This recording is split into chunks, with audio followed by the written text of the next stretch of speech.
ನಮಸ್ಕಾರ. ಜಯಕಿರಣಿ ಟಿವಿಯ ವೀಕ್ಷಕರಿಗೆ ಸ್ವಾಗತ. ಕಾರಣಿಕ ಕ್ಷೇತ್ರವಾದ ಕುತ್ತಾರು ಕೊರಗಜ್ಜನಕಟ್ಟೆಯಲ್ಲಿ ಭಾನುವಾರ ನಡೆದ ಹರಕೆಯ ಕೋಲದಲ್ಲಿ ಬಾಲಿವುಡ್ನ ಖ್ಯಾತ ನಟಿ ಕತ್ರಿನಾ ಕೈಫ್ ಸೇರಿದಂತೆ ಸ್ಟಾರ್ ಕ್ರಿಕೆಟಿಗ KL ರಾಹುಲ್ ಸೇರಿದಂತೆ ನಟ ಸುನೀಲ್ ಶೆಟ್ಟಿಯ ಕುಟುಂಬ ಭಾಗಿಯಾಗಿತ್ತು.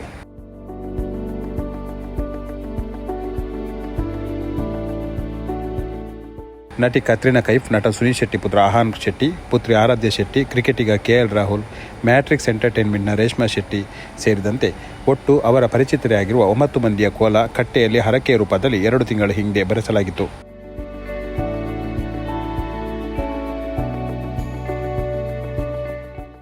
ನಿನ್ನೆ ವಿಕ್ಕಿ ಕೌಶಲ್ ಹೊರತುಪಡಿಸಿ ಉಳಿದವರೆಲ್ಲರೂ ಕೋಲದಲ್ಲಿ ಭಾಗಿಯಾಗಿದ್ದರು.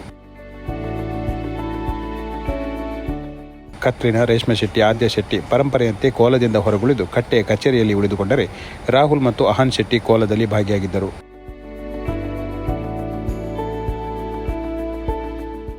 ಸಂಜೆ 6 ಗಂಟೆ ವೇಳೆಗೆ ಕುತ್ತರಿಗೆ ಆಗಮಿಸಿದ್ದ ಬಾಲಿವುಡ್ ಕುಟುಂಬ ಮಾಧ್ಯಮಗಳಿಗೆ ಮಾಹಿತಿ ನೀಡದಂತೆ ಕಟ್ಟೆಯ ಕಚೇರಿಯ ಅಧಿಕೃತದಲ್ಲಿ ಮನವಿ ಮಾಡಿದ್ದರು.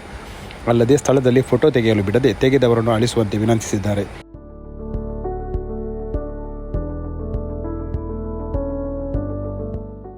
ಕಟ್ಟೆಯೊಳಗೆ ಬೆಳಕಿಲ್ಲದೆ ನಡೆಯುತ್ತಿದ್ದ ಕೋಲವನ್ನು ಹೊರಗೆ ನಿಂತ ಕತ್ರಿನಾ ಕೈಫ್ ಸೇರಿದಂತೆ ಉಳಿದವರು ಕಣ್ಣು ಮುಚ್ಚಿ ಪ್ರಾರ್ಥನೆಯಲ್ಲಿ ಭಾಗಿಯಾದರು.